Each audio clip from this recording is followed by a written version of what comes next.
Olha a história que você vai ver agora.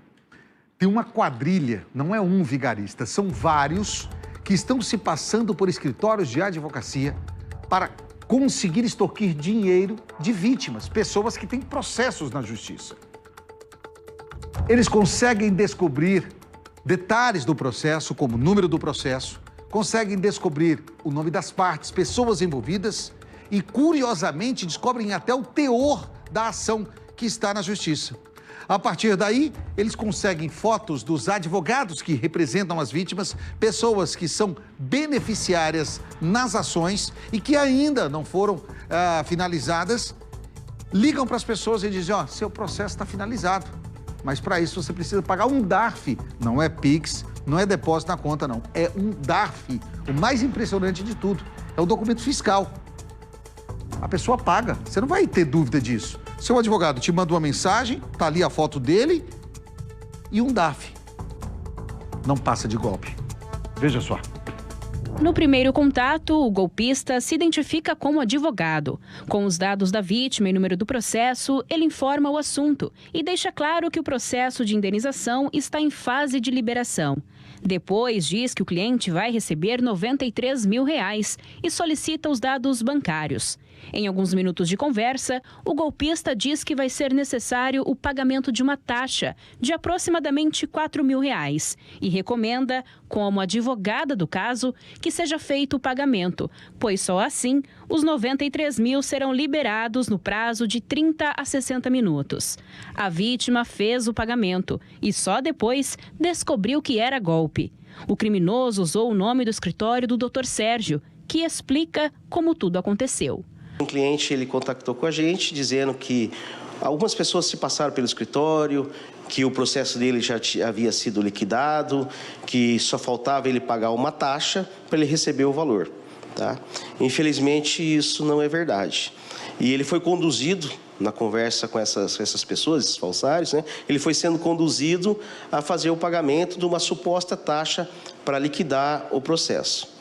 Infelizmente, eles passaram dados, né, do processo, o processo ele é público, e ele mais ou menos maqueia algumas informações, nas quais ele passa para o cliente de boa fé, acreditando que de fato ele está conversando com o advogado responsável pelo processo e emite o pagamento. Após isso, deve dar um clique nele e falar assim, mas eu tenho o contato do meu advogado, vou entrar em contato com ele. Na medida que ele entra em contato com o verdadeiro advogado, ele fica sabendo que caiu num golpe. Em casos como esse, o advogado explica que a orientação é fazer contato imediatamente com a agência bancária e registrar o boletim de ocorrência. A orientação é essa, é fazer um boletim de ocorrência. A primeira medida é a seguinte, é você entrar em contato com a sua agência bancária e também com a agência de destino, onde vai o valor, né? Vai ser feita a transferência via Pix. O banco, por orientação do Bacen, existe inclusive uma resolução, ele tem que fazer um mecanismo especial de devolução. A sigla é MED. Então, com esse mecanismo, eles conseguem bloquear as transações. Mas isso a pessoa tem que ser muito diligente, ela tem que ser muito rápida para que consigam, que a agência bancária de destino, ela consiga fazer o bloqueio. Porque o falsário, né, o estelionatário, ele está conversando com o cliente, mas ele está conversando com vários clientes. Então, na medida que esses depósitos vão sendo depositados nessa conta específica, existe um bloqueio e uma possível devolução para o cliente. Agora, se demorar um pouco para fazer esse mecanismo de devolução, certamente ele perdeu mesmo o dinheiro. No caso dos advogados de Maringá, o telefone utilizado para aplicar o golpe tem DDD 043 e a transferência Pix foi feita para a conta de uma mulher. A pessoa se dizia que era a advogada do processo. Depois, na hora que foi fazer o pagamento, fazer o Pix, já era um titular de uma outra conta, um outro CPF, entendeu? Então, o que tem que fazer? Nesses casos, fazer o MED, mecanismo especial de devolução, e muito rápido na polícia, fazer o boletim de ocorrência para que as nossas autoridades, né, peguem essas pessoas e tirem eles de circulação. Com o boletim de ocorrência registrado, o caso deve ser investigado pela Polícia Civil. Esse foi o único cliente do escritório que realizou o pagamento, mas outros também foram procurados pelos golpistas. Nesse meu cliente, ele teve esse prejuízo. Mas 4 outros clientes também se passaram aqui pelo escritório, só que eles fizeram diferente. Eles ligaram aqui no escritório, no telefone de costume, tá? Perguntaram se de fato eles tinham alguma taxa para pagar e a orientação é clara, não, é golpe, não façam isso. Aí, doutor Sérgio, agradecer ao doutor Sérgio por ter nos atendido, meu venerável mestre, um tríplice fraternal abraço ao doutor Sérgio aí que prontamente nos atendeu para passar as informações desse golpe novo que vem, infelizmente, fazendo vítimas. E nesse caso específico, R$ 4.999 foi depositado.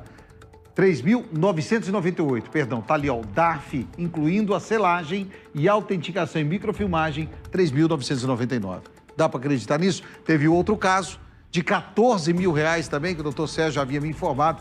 Então, amigo, você recebeu essa mensagem, tá lá a foto do seu advogado, mas pega o número de costume que você já sabe que tem, ou do escritório, e liga para o seu escritório, fala com o seu advogado para que você não se torne vítima. Os bandidos estão cada vez mais articulados, com mais informações, tanto é que aquele golpe do Detran lá, nós recebíamos um link e quando você clicava no link aparecia o seu nome, nome do seu pai, nome da sua mãe. Pior do que aquele lá, cara, é inacreditável. Eles estão vendendo os nossos dados. Infelizmente, com essa Lei Geral de Proteção de Dados, de nada está servindo. Porque hoje a bandidagem tem acesso até ao seu tipo sanguíneo. Prova disso são esses 2 golpes. Esse último agora, com o doutor Sérgio explicando, o cara tem acesso a todo o processo. Ele consegue detalhar para a vítima todo o processo. Tudo que está no processo. E o outro lado do Detran, você tem até o nome da mãe, o nome do seu pai. Ontem eu recebi a ligação dizendo que foi feita uma compra numa loja usando o meu cartão de um banco que eu não tenho. E aí o cara ainda dizia assim, fulano de tal? Eu falei, sim. Filho de fulano de tal? Eu falei, sim. Nascido em tal data? Eu falei, sim. Quando ele falou o meu nome completo, aí eu falei, pô, acabou. O cara já tem tudo. Tudo. Então, pessoal,